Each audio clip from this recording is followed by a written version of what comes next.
She was brilliant today, had a great serving day, won 91% of her first serve points, just dropped a couple of them, picking up right where she left off last week. Now kind enough to join us at our Tennis Channel Bet MGM desk. Naomi, great to see you. Thank you. I think as you walked up here, the sun started to come out. I had no luck with Mother Nature, so thank you.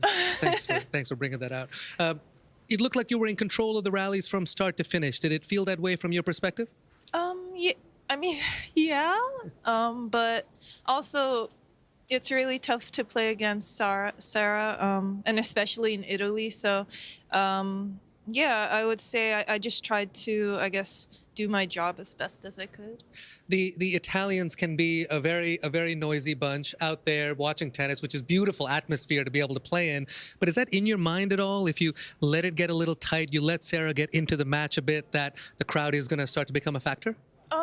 I mean, I could think about it, but also for me, I just try to control the things that I can control. And obviously, I can't control if the crowd makes noises, but I also had a lot of practice in my previous tournament because I played 3 French women in a row. So, yeah, I would say I don't think about it as much as people think.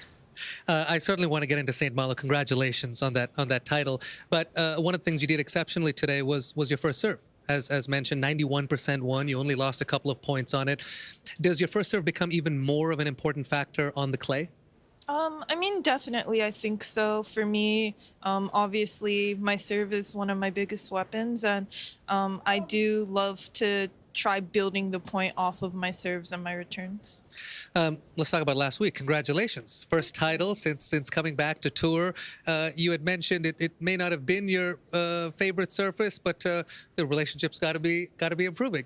Yeah, definitely. I think, obviously I played a really good match in the last year's Roland Garros, and that maybe... Excellent match there. Thank you. That maybe... I guess increased my love for clay, and for me everything is about experience, and I guess learned a lot, and I'm trying to implement every match that I play. Talk me through that week in Saint-Malo. You won several straight set matches, a couple of tough 3-setters. What was the decision like to one, go play that in between Madrid and here, and 2, what did it do for you momentum wise? Yeah, I mean, obviously I lost in the first round of Madrid, which really sucks because I don't know, I trained so hard for 3 weeks at Patrick's Academy, so I really wanted to do well, and I think I put too much pressure on myself.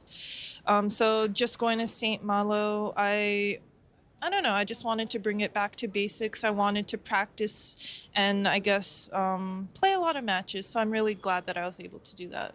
You put up such a great post in your caption about sometimes in life, you get these opportunities to grow and evolve, and things can be up and down. Tell me about your perspective, which keeps seeming to grow, and you're so great about sharing it with us. Thanks. I guess for me, like, every year, like, even remembering last year that I was here, my mindset was so different. So I'm really just grateful for the time that I have, the time that I'm able to play on the court. They put me on the center court, which is really fun, and I'm really grateful for that. So, yeah, I guess, I don't know if maybe it's because it's a question you just asked me previously, but right now I'm just trying to control the things that I can control and do the best to my abilities. You mentioned that match at the French Open last year against Iga Swiatek. Iga's been so brilliant on the clay. And Naomi, for the majority of that match, the tennis that you played was just lights out. It was so beautiful to watch. What are some of the things that you saw in that match and that you've grown over the last year that you want to implement for the rest of the clay court season?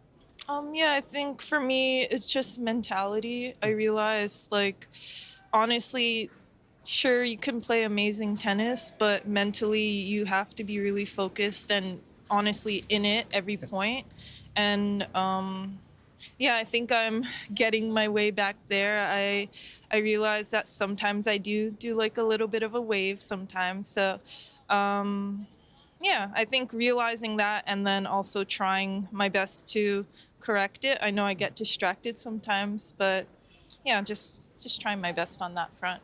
Listen, it's life. We all like a good little wave once in a while. You had a full year last year on tour. since coming back.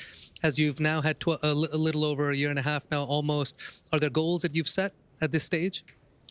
Honestly, it's very interesting because I know last year I have had a lot of goals, and winning a tournament was one of them. So I'm glad I was able to Checked it check off, one of my last year goals. But I think this year, I don't really have goals. I would say like winning every match that I play is a goal, which is very difficult. But I think it's gonna lead me into like major goals that I have set for myself. But I think I don't want to speak it too much. I'd rather just, when it happens, it'll happen, and then I'll express how happy I am. Very good. Well, listen, you were great out there on center court today. You're gonna reward yourself a little gelato, a little tiramisu, something like that today? No. But I love watching people eat, so I'm probably gonna try to sabotage somebody into eating that. Or my mom's here and she really loves dulce de leche, so I'm gonna like walk past a store that has dulce de leche. I get a little sniff, just a little smell might be enough. Naomi, you were brilliant out there today. You'll take on Paula Badosa in the next round. Go get some rest, and we'll see you again very soon. Love the purple and gold. You know I love the Mamba jersey. You bring it.